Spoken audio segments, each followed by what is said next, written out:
ملامت کرنے والے کی ملامت سے نہیں ڈریں گے۔ یہ اللہ کا فضل ہے، جسے چاہتا ہے دیتا ہے۔ اللہ بڑی وسعت والا اور بہت علم والا ہے۔ حدیث پاک میں ہے، حضرت انس رضی اللہ تعالیٰ عنہ بیان کرتے ہیں، ایک شخص نے نبی صلی اللہ علیہ وآلہ وسلم سے قیامت کے بارے میں پوچھا اور کہا، قیامت کب آئے گی؟ آپ صلی اللہ علیہ وآلہ وسلم نے فرمایا، یہ بتاؤ تم نے قیامت کے لیے تیاری کر رکھی ہے؟ اس نے عرض کی، اور تو کچھ نہیں مگر اتنی بات ہے کہ میں اللہ اور اس کے رسول صلی اللہ علیہ وآلہ وسلم سے محبت کرتا ہوں۔ آپ صلی اللہ علیہ وآلہ وسلم نے فرمایا، تمہارا حشر اسی کے ساتھ ہوگا جس سے تو محبت کرے گا۔ حضرت انس رضی اللہ تعالیٰ عنہ نے کہا، ہمیں کسی چیز سے اتنی خوشی نہیں ہوئی جو رسول اللہ صلی اللہ علیہ وآلہ وسلم کے اس ارشاد سے ہوئی، تمہارا حشر اسی کے ساتھ ہوگا جس سے تو محبت کرے گا۔ حضرت انس رضی اللہ تعالیٰ عنہ نے کہا، پس میں نبی صلی اللہ علیہ وآلہ وسلم اور ابو بکر و عمر رضی اللہ تعالیٰ عنہما سے محبت کرتا ہوں، اور مجھے یقین ہے کہ اس محبت کے باعث میں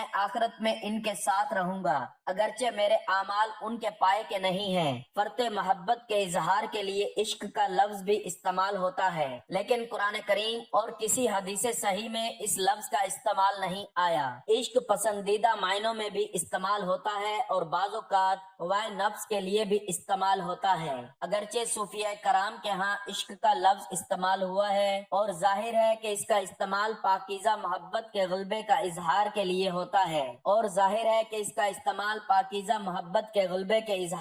ہوتا ہے، امام احمد رضا قادری سے سوال ہوا، اللہ تعالیٰ کو عاشق اور حضور سرور عالم صلی اللہ علیہ وآلہ وسلم کو اس کا معشوق کہنا جائز ہے یا نہیں؟ اس نے جواب میں لکھا، ناجائز ہے۔ معنی عشق اللہ تعالیٰ کے حق میں محال قطعی ہے، اور ایسا لفظ جو شریعت میں اللہ کے لیے وارد نہ ہوا ہو، ثبوت شرعی کے بغیر اللہ تعالیٰ کی شان میں بولنا قطعی طور پر منع ہے۔ علامہ ابن عابدین شامی رحمت اللہ علیہ لکھتے ہیں، کلام سے کسی محال معنی کا وہم پیدا ہو تو اللہ تعالیٰ کے لیے اس کلام کے پڑھنے کی ممانعت کے لیے کافی دلیل ہے، اگرچہ وہ کلام کسی صحیح معنی کا بھی احتمال رکھتا ہو۔ اس سے معلوم ہوا کہ اللہ تعالیٰ اور رسول اللہ صلی اللہ علیہ وآلہ وسلم کے لیے کوئی ایسا ذو معنی کلمہ استعمال کرنا جائز نہیں ہے جس کی مراد بظاہر اچھی ہو، لیکن اس سے کوئی دور کے اہانت آمیز یا نامناسب معنی کا احتمال پیدا ہوتا ہو، یا ایسے معنی کا تاثیر پیدا ہو جس کی نسبت اللہ کے لیے محال ہو،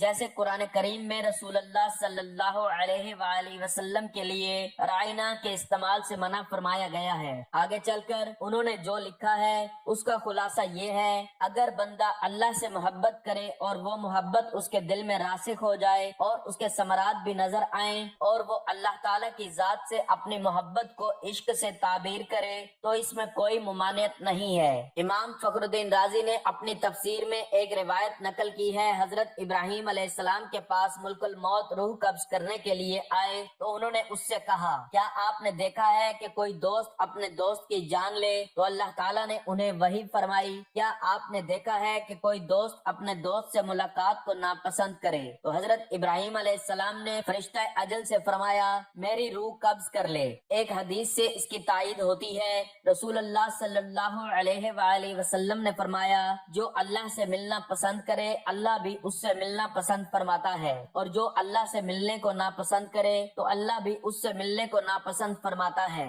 حضرت عائشہ صدیقہ رضی اللہ تعالی عنہا نے عرض کی، ہم موت کو ناپسند کرتے ہیں۔ آپ صلی اللہ علیہ وآلہ وسلم نے فرمایا، ایسا نہیں ہے، جب مومن کی موت کا وقت آتا ہے تو اسے اللہ کی رضا اور اللہ کے ہاں مومن کے لیے جو اعزازات ہیں ان کی بشارت دی جاتی ہے، پھر اس کے نزدیک موت سے زیادہ محبوب چیز کوئی نہیں ہوتی، سو وہ اللہ سے ملنا چاہتا ہے اور اللہ اس سے ملنا پسند فرماتا ہے۔ حدیث قدسی میں ہے، رسول اللہ صلی اللہ علیہ وآلہ وسلم نے فرمایا، اللہ تعالیٰ فرماتا ہے، ان سے محبت میرے ذمہ کرم پر ہے جو باہم محبت کریں تو میری رضا کے لیے آپس میں مل بیٹھیں بیٹھیں تو میری رضا کے لیے، ایک دوسرے کی ملاقات کے لیے جائیں تو میری رضا کے لیے، اور اپنا مال خرچ کریں تو میری رضا کے لیے۔ نبی کریم صلی اللہ علیہ وآلہ وسلم نے فرمایا اللہ کے بعض محبوب بندے ایسے ہیں جو نہ نبی ہیں اور نہ شہید، لیکن قیامت کے دن اللہ تعالیٰ سے ان کے قرب کو دیکھ کر انبیاء اور شہداء ان کی تحسین فرمائیں گے۔ یہ لوگ نورانی ممبروں پر ہوں گے، انبیاء اور شہداء پوچھیں گے یہ کون لوگ ہیں تو انہیں بتایا جائے گا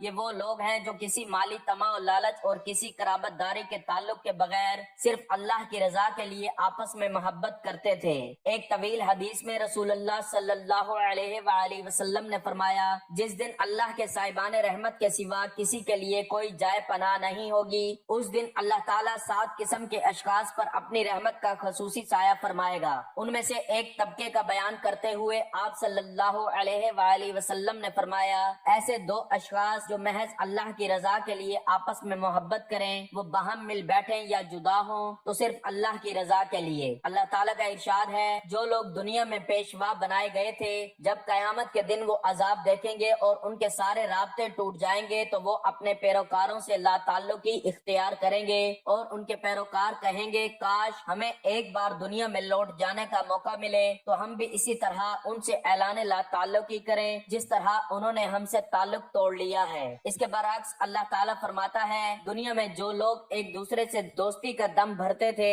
آج قیامت کے دن ایک دوسرے کے دشمن ہو جائیں گے، مگر متقی لوگوں کا تعلق آخرت میں بھی قائم رہے گا۔ بے شک متقین باغات اور میٹھے چشموں میں ہوں گے، ان سے کہا جائے گا تم بے خوف ہو کر سلامتی کے ساتھ ان میں داخل ہو جاؤ اور ہم ان کے دلوں سے رنجشیں نکال دیں گے۔ وہ بھائیوں کی طرح آمنے سامنے مسند نشیں ہوں گے۔ جس دن ان کے چہرے جہنم کی آگ میں پلٹ جائیں گے تو وہ کہیں گے کاش ہم نے اللہ اور اس کے رسول صلی اللہ علیہ وآلہ وسلم کی اطاعت کی ہوتی اور اس کے رسول صلی اللہ علیہ وآلہ وسلم کی اطاعت کی ہوتی، اور وہ کہیں گے اے ہمارے رب ہم نے اپنے سرداروں اور اپنے بڑوں کا کہا مانا تو انہوں نے ہمیں راہ راست سے بھٹکا دیا۔ اے ہمارے رب ان کو دوہرا عذاب دے اور ان پر بہت بڑی لعنت فرما۔ محترم ناظرین اب چلتے ہیں وظیفے کی جانب۔ محترم ناظرین اس دعا کی ایک تسبیح روزانہ پڑھ لیا کریں۔ وہ دعا یہ ہے رب اغفر وارحم وانت خیر الراحمین، ترجمہ اور تم عرض کرو اے میرے رب بخش دے اور رحم فرما اور تو سب سے برتر رحم کرنے والا ہے۔ محترم ناظرین اس صورت اور دعا کو اتنی عاجزی سے پڑھیں کہ آپ کی دعا فوراً قبول ہو، کیونکہ جب گناہگار بندہ روتا ہے تو عرش الہی ہل جاتا ہے، جیسا کہ ماں کا دل بچے کے رونے سے پھر فوراً اس بندے کی دعا قبول کی جاتی ہے، اسے بخش دیا جاتا ہے، پھر وہ بندہ زمین و آسمان پہ سب کا پیارا بندہ بن جاتا ہے۔ تو اللہ پاک اپنے بندے کی دعاؤں کو قبول فرماتا ہے، تو آپ نے بھی اس عمل کو پورے دل سے کرنا ہے۔ پوری کائنات اور اس کی ہر شے اپنے پورے وجود سے اس حقیقت پر گواہی دے رہی ہے کہ جس نے اس کو پیدا کیا ہے اور جو اس کی پروردگاری اور نگہبانی کر رہا ہے اس کی ذات ہر عیب نقص اور کمزوری سے منزہ ہے اور وہ اس سے بالکل پاک ہے کہ اس کی خدائی میں کوئی اس کا شریک ہو۔ ارشاد ربانی ہے ترجمہ اس کی پاکی تو ساتوں آسمان اور زمین اور وہ ساری چیزیں بیان کر رہی ہیں جو آسمان و زمین میں ہیں، کوئی چیز ایسی نہیں جو اس کی حمد کے ساتھ اس کی تسبیح نہ کر رہی ہو، مگر تم ان کی تسبیح نہیں سمجھتے۔ حقیقت یہ ہے کہ وہ بڑا ہی بردبار اور درگزر کرنے والا ہے۔ تو ناظرین چلتے ہیں آج کے وظیفے کی جانب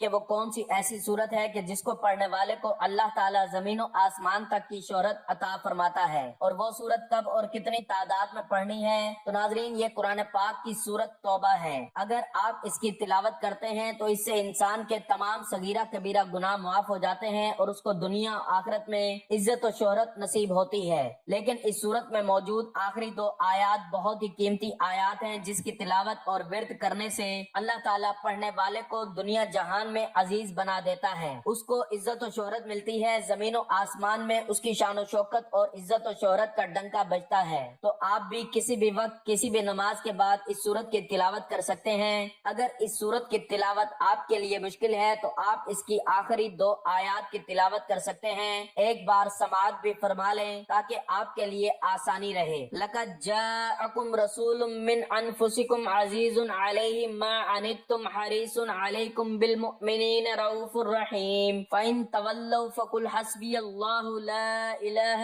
إِلَّا هُوَ عَلَيْهِ تَوَكَّلْتُ وَهُوَ رَبُّ الْعَرْشِ الْعَظِيمِ۔ سورۃ توبہ کی آخری 2 آیات کا ورد جو کوئی ہمیشہ رکھے گا اللہ تعالیٰ اس کو جہان میں عزیز کر دے گا۔ ان ان آیات کے اندر تسخیر ہے، اللہ جل جلالہ اس کو عزت، شان و شوکت، برکت، وسعت اور جلال، جبروت اور وجاہت عطا فرمائیں گے۔ اس کے اندر بڑی تاثیر ہے، اس کے اندر بڑی طاقت ہے۔ اس کو پڑھنے والا جس کام میں ہاتھ ڈالے گا، یہ گیا وہ گیا، ہر کام میں پاس ہو گیا۔ امتحان میں پاس ہونا، ڈگریوں کا لینا اور اعلیٰ نمبروں کا لینا، کوئی کام کرنا کروانا ہو، کوئی مشکل اٹکی ہوئی ہو، کہیں مقصد کو پانا ہو، کیسا بھی جائز مقصد پانا ہو، کہیں منزل کو پانا ہو، کہیں مشکل کو پار کرنا ہو، ان آیات کے پڑھنے والے کے لیے پھر یہ کوئی مسئلہ ہی نہیں ہے۔ تو ناظرین، آپ کسی بھی نماز کے بعد اگر صرف ان آیات کی تلاوت کرنا چاہیں تو صرف 7 مرتبہ ان آیات کی تلاوت کر سکتے ہیں۔ اگر مکمل سورت پڑھنا چاہیں تو کسی بھی نماز کے بعد 1 مرتبہ یا کسی بھی وقت میں 1 مرتبہ اس سورت کی تلاوت کر سکتے ہیں۔ اس سورت کی تلاوت کرنے کے بعد آپ نے اللہ تعالیٰ سے اپنی حاجات کے لیے دعا مانگنی ہے۔ اللہ تعالیٰ آپ کی دلی خواہشات کو پورا کرتے ہوئے زمین و آسمان میں آپ کو عزت و شہرت سے نوازیں گے۔ اللہ تعالیٰ سے اپنے لیے اور آپ سب کے لیے ہر گناہ و خطا کی مغفرت طلب کرتا ہوں، آپ بھی اسی سے مغفرت طلب کریں، بے شک وہ بڑا بخشنے والا مہربان ہے۔ اللہ تعالیٰ ہم سب کی جائز حاجات کو پورا فرمائے، آمین۔ دعا ہے کہ اللہ تعالیٰ میرا سنانا اور آپ کا سننا اپنی بارگاہ میں قبول و منظور فرمائے، آمین۔ ناظرین، گزارش ہے کہ اللہ تعالیٰ کے 99 ناموں میں سے ایک نام لکھ کر کمنٹس میں ضرور شیئر کریں۔ اللہ تعالیٰ ہم سب کا حامی و ناصر ہو، آمین۔ جزاک اللہ۔